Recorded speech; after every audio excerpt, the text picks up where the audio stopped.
Todo mundo concorda com essa gravação? Sim. Sim. Boa noite. Me chamo Nathalie Trindade de Araújo e essa é a minha equipe, composta por Isabelle Trindade de Araújo, Lorena Lucena Figueiredo, Luciana Cruz de Alencar e Maria Vitória Campos. E ficamos com o tópico Fixando a Identidade, do texto A Produção Social da Identidade e da Diferença, de Thomas Tadeu da Silva.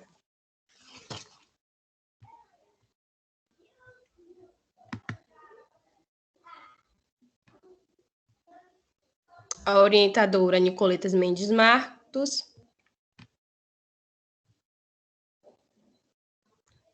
E agora eu passo a palavra para o primeiro integrante do grupo. Oi, boa noite. Eu sou a aluna Maria Vitória. Bom, a identidade, assim como a diferença, é o resultado de um processo de produção simbólica e discursiva. Vista assim, a identidade não é uma essência, ela não é um dado, não é estável, homogênea e nem definitiva. É uma construção e um processo de produção, e esse processo está dividido em dois movimentos. Um que ajuda a fixar e a estabilizar essa identidade, e outro que tende a subverter, bagunçá-la e desestabilizá-la. A identidade, assim como a linguagem, é para a fixação. Porém, assim como acontece com a linguagem, a identidade sempre acaba escapando e a fixação, ao mesmo tempo que é uma tendência, ela acaba se tornando uma impossibilidade.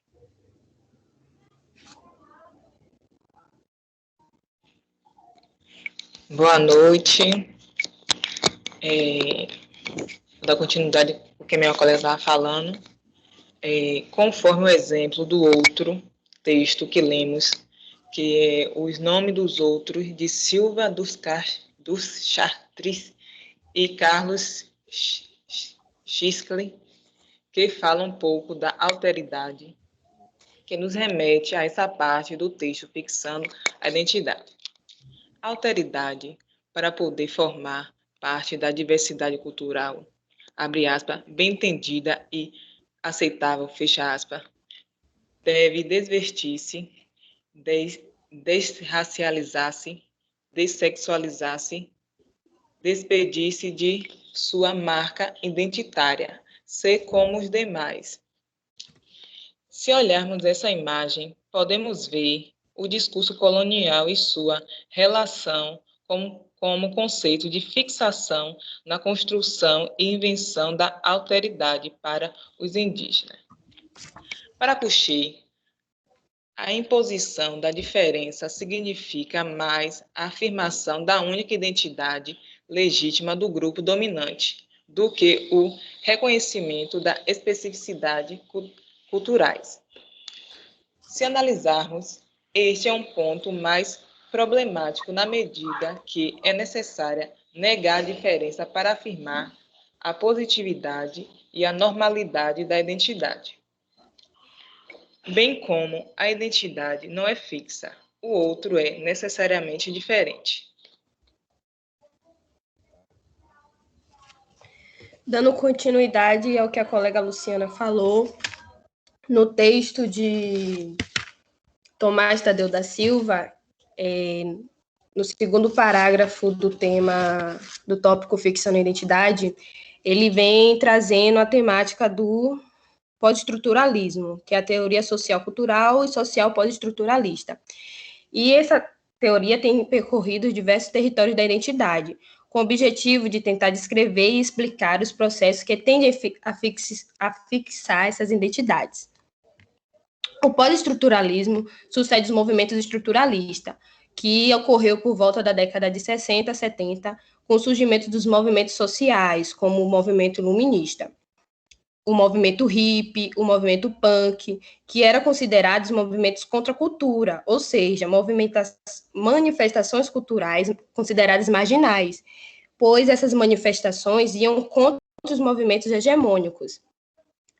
E aqui temos algumas imagens e alguns exemplos dos movimentos hippie, do movimento punk. do movimento contra a cultura. E o pós-estruturalismo, mais o movimento estruturalista, ele marca, na verdade, algumas formas de análise baseada nas estruturas, principalmente voltada para a linguagem, que era a principal forma de difusão dessa fixação da identidade. A linguagem, na verdade, ela colabora para essa fixação, porque ao definir conceitos, abre aspas e fecha aspas, ao fixar pensamentos dualistas, como bom, ruim, ele, nós, na verdade, estamos tentando fixar uma identidade através desses conceitos. Nós temos alguns filósofos que abordam essa temática, como Jacques Derrida e Michel Foucault. O Jacques Derrida, na verdade, ele trabalha mais no sentido de desconstrução, ou seja, em síntese, ele tenta desmontar conceitos para dar novas interpretações, interpretações menos descolonizadas, como a colega Luciana citou acima. E Michel Foucault, na verdade, ele trabalha mais com análise na noção do sujeito, nas relações relativas de poder, voltado mais para o subjetivo. Ambos os filósofos, eles estudam, na verdade, o conceito da identidade de forma micro e não macro, de forma hegemônica, de forma que englobe todo o globo. Eles abraçam de verdade o subjetivo. Tanto Derrida como Foucault trabalham mais o sentido do eu, ao contrário do que vinha acontecendo séculos atrás, de forma hegemônica, e como movimentos iluministas e movimentos voltados para a liberdade, que ambos buscavam generalizar. E, apesar desses filósofos, eles analisarem o processo de fixação do eu, da identidade, da forma diferenciada, eles têm, na verdade, em comum somente o olhar para o subjetivismo, para a psicanálise, para os microespaços e para os diversos territórios de identidade, como identidades nacionais, identidades de gênero, sexuais, raciais e étnicas. No texto,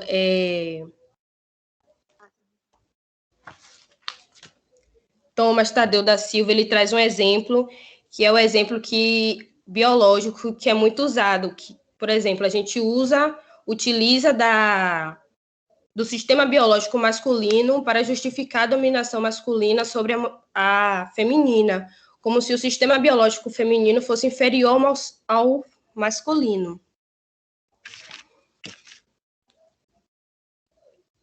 E é isso. Passo minha palavra para minha colega.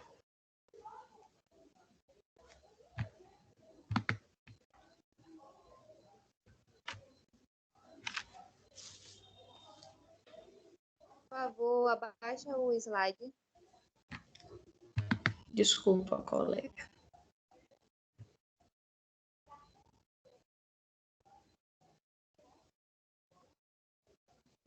A linguagem e a identidade de um povo. A língua tem sido um dos elementos centrais no processo de fixação de identidade, pois a história de imposições das nações modernas coincide em grande parte com a história da imposição de uma língua nacional. A língua, ela ocupa um papel importante porque ela faz parte de uma das manifestações culturais e fundamenta a identidade de um povo. É também um dos elementos essenciais na construção da subjetividade, possibilitando o elo das novas gerações com a herança cultural da comunidade a qual ela pertence. Para o filósofo Levi Vygotsky, a linguagem tem um papel fundamentalmente importante no processo histórico-social do desenvolvimento do indivíduo. A questão central da linguagem é a aquisição de conhecimentos pela interação do sujeito com o meio. É na troca com outros sujeitos que o conhecimento e as funções sociais são assimiladas. Por favor, pode passar. Juntamente com a linguagem, a construção de símbolos nacionais são sumamente importantes para a fixação de identidade. Esses símbolos, eles são a construção central de uma nação. Esses símbolos, eles são hinos, bandeiras, brasões, como mostrado aí na imagem. Cada cultura, cada povo tem o seu símbolo. Temos aí Yang, do judaísmo, e por assim em diante. Por favor, pode passar.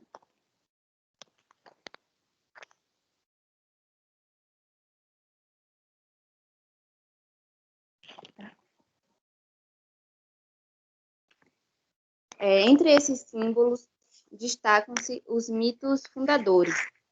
Os mitos fundadores são comuns na mitologia grega e na cultura religiosa, derivada da Bíblia. Desta forma, os mitos fundadores gregos estabeleceram as leis que regiam as relações entre certas divindades e sua comunidade adorante, a qual ligava sua ancestralidade ao herói ou deus central àquele mito. Os mitos fundadores, eles são usados para dar origem ao surgimento de uma sociedade, modelo de civilização ou povo. Um dos mitos fundadores mais conhecidos é de Rômulo e Remo, que são os fundadores de Roma. É a história de Rômulo e Remo. Conta-se que Roma foi fundada por Rômulo e que por causa dele leva seu nome à homenagem. Rômulo era irmão gêmeo de Remo e ambos teriam sido abandonados em um cesto que foi jogado no rio Tibre. No entanto, os ventos que atuaram no rio empurraram o cesto para a margem. Assim foram encontrados por uma loba, de nome Luperca, que os amamentou e garantiu a sobrevivência dos irmãos. Depois foram encontrados com um pastor, que tratou de levá-los para sua aldeia, onde foram criados e cresceram. Como eram gêmeos, os parâmetros para se decidir quem seria o rei da nova cidade que tinha sido construída, que era a cidade de Roma, eram confusos. E após tentativas de estabelecer o reinado, Rômulo acabou matando Remo, fundando Roma e instaurando uma monarquia. Por favor, pode passar.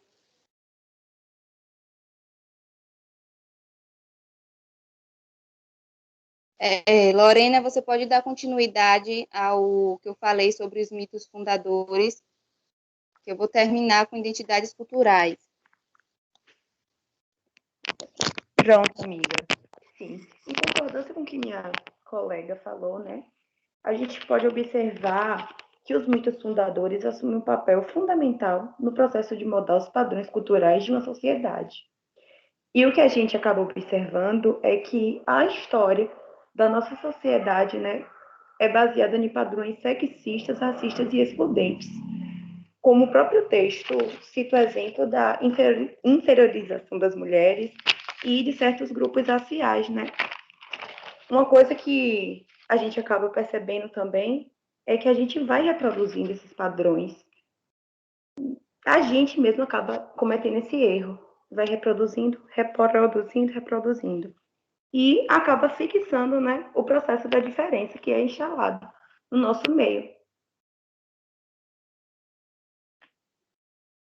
Pode continuar, minha amiga.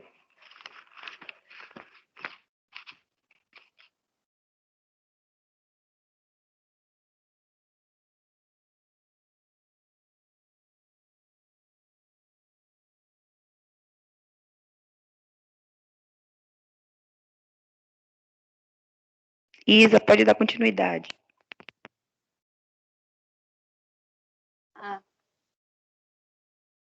Ok. Dando continuidade à fala da colega. No caso das identidades nacionais, é extremamente comum, por exemplo, o apelo a mitos fundadores. As identidades nacionais funcionam, em grande parte, por meio daquilo que Benedict Anderson chama de comunidades imaginadas. O conceito de comunidades imaginadas surgiu por esse filósofo, Benedict Anderson, que é um norte-americano que estudou na Universidade de Cornell, e ele traz esse conceito na sua publicação do estudo Comunidades Imaginárias, reflexões sobre as origens e a difusão do nacionalismo. Para ele, uma comunidade imaginada é diferente de uma comunidade real, pois não se baseia em interação face a face de seus membros, e por razões práticas não se pode fazê-lo. Ele chega a mencionar que nada maior que um vilarejo pode ser uma comunidade real, já que é impossível que todos os seus membros se conheçam. Um exemplo de uma comunidade imaginada é uma nação. A nação é uma comunidade socialmente construída, imaginada por pessoas que percebem a si próprias como parte de um grupo. Eu trouxe essas imagens aqui sobre identidades culturais e comunidades imaginadas, representando no Brasil. O Brasil, as pessoas elas se conhecem como um grupo, elas se identificam com esse grupo e, através disso, criaram coisas nacionais para elas se identificarem, que fazem parte da cultura brasileira. Por exemplo, nessa cultura brasileira faz parte o arroz e o feijão, tem a capoeira, tem o samba, o folclore brasileiro com a mula sem cabeça, que são as questões do essencialismo cultural. O essencialismo cultural é um conceito das pessoas quando se sente parte de uma nação, tipo a essência do Brasil, como dizem por aí, a essência do Brasil é o samba, é a capoeira, enfim, nesse sentido. Obrigada a todos pela participação, obrigada aos que assistiram, e essa foi a nossa apresentação, e até a próxima.